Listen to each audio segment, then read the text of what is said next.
Hi, my name is Caroline All, and I'm here with Phyllis McGibbon to talk about her wonderful work at the Davis's Q20 exhibit. Would you like to introduce yourself? Hi, I'm Phyllis McGibbon, and I'm the um, printmaking professor, printmaking and drawing. I've been at Wellesley since 1994, so been a real pleasure to be part of this faculty show. Actually, my work is no longer physically in the show. Since none of us are really in there right now, I actually did over the summer. I was able to pull the works, which was really helpful because I put in very recent works that I was right in the middle of.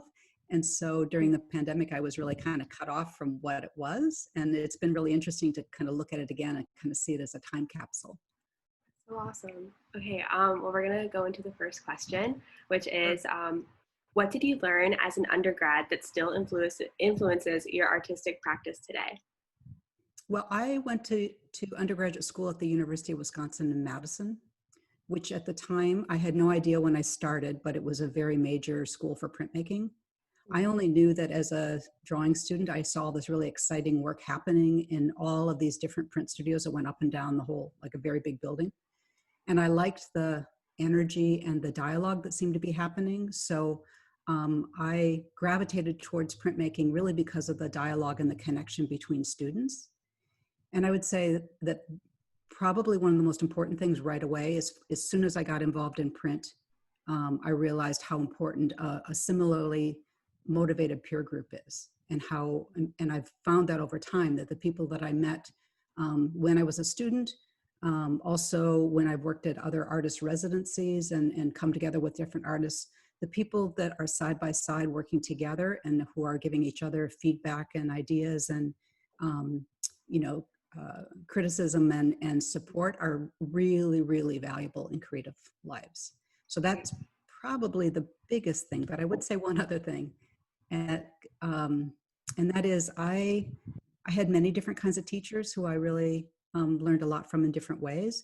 But when I think back to times when I took a huge leap in my work, it was because someone paid really close attention to the work that I was doing.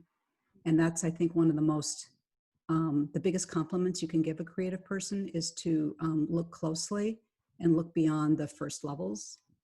So when I think back to, times when I drew in a whole new way, like I studied with John Wilde at one point, when he was almost retiring, and the way he read my drawing in the middle of a drawing session was really eye-opening. And that took my drawing to a different level when I realized what he was saying and what he was noticing. He saw things in the drawing that I hadn't realized was that they were visible, like where your breath was and where your attention was, that kind of thing. So I think that kind of close looking is another thing that we do in an educational or a studio investigative environment that is really important to growth. Yeah, that's amazing. Thank you. The next question is, how does your teaching influence your art and vice versa? That's a really good question right now. Yeah. Because suddenly I've become a one-room schoolhouse in my studio. Normally I try to keep my studio life, my own personal practice, a little bit separate from my teaching. I don't want students to feel like they have to make work like I make it.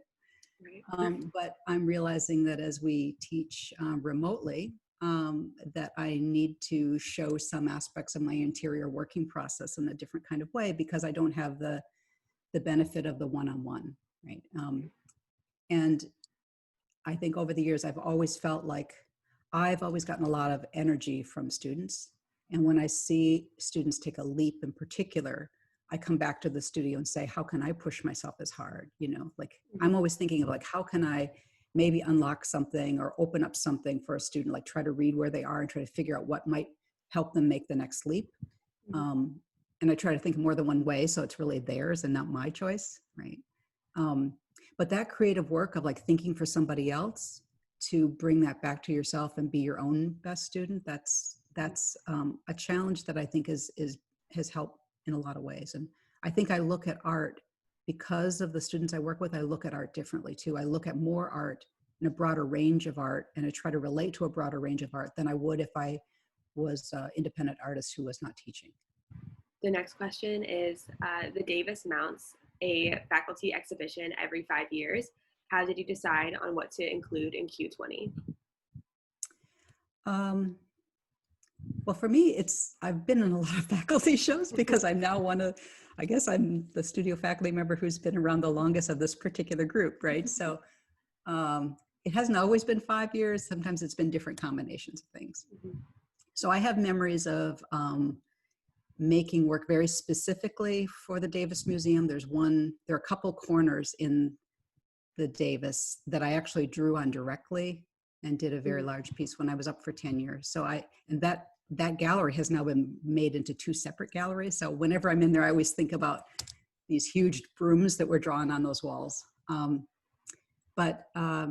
So for this show, this past year I've been on a sabbatical.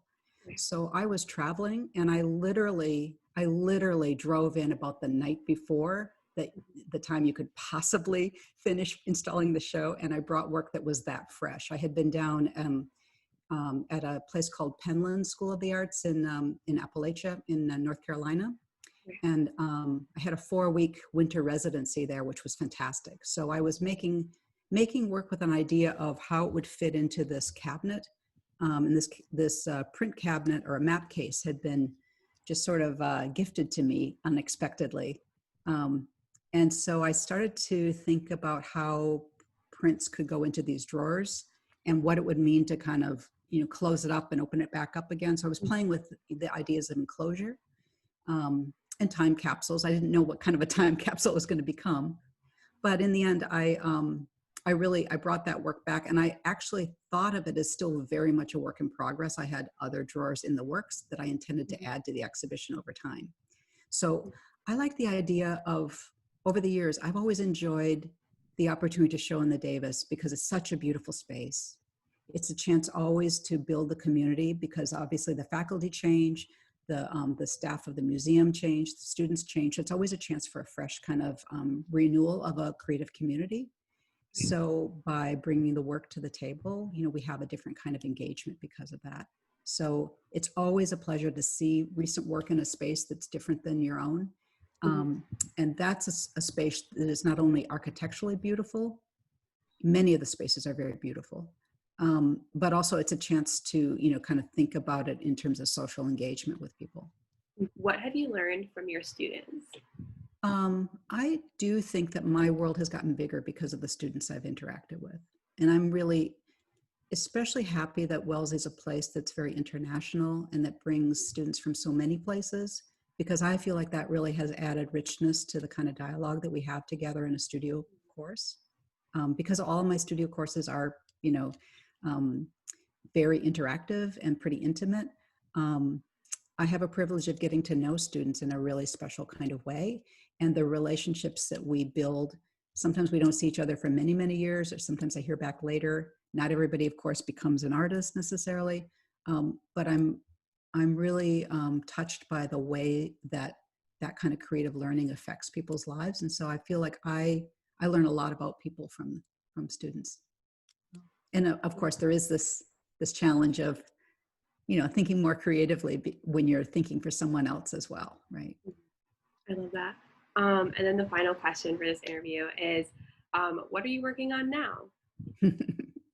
It's a crazy time, because the sabbatical work in certain ways feels so close and other ways feels so distant. I've spent part of the sabbatical time. This time last year, I was working in a really wonderful print studio in Belgium.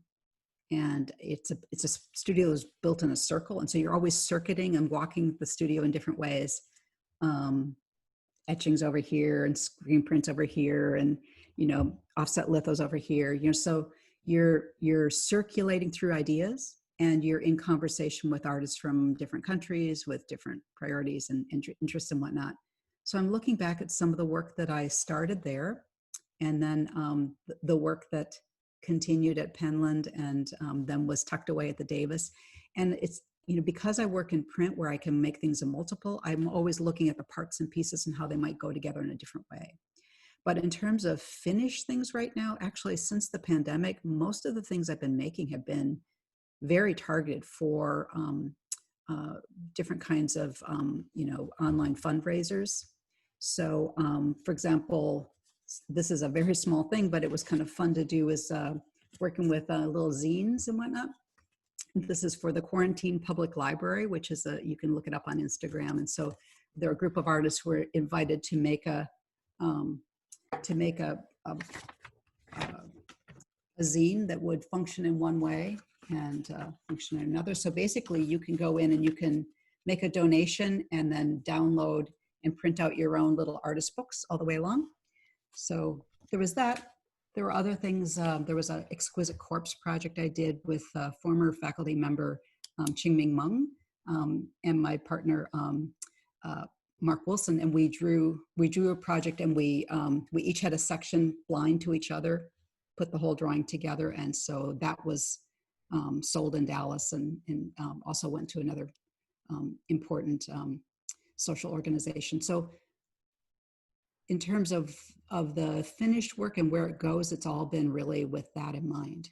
But I think, like most people creatively, we're all kind of thinking about, what does it mean to make images right now? What images matter to us to be making? How does the act of making help us sort through a really complicated time? Internal, external, there are a lot of important questions, and the idea of just simply being busy for its own sake doesn't seem to me enough.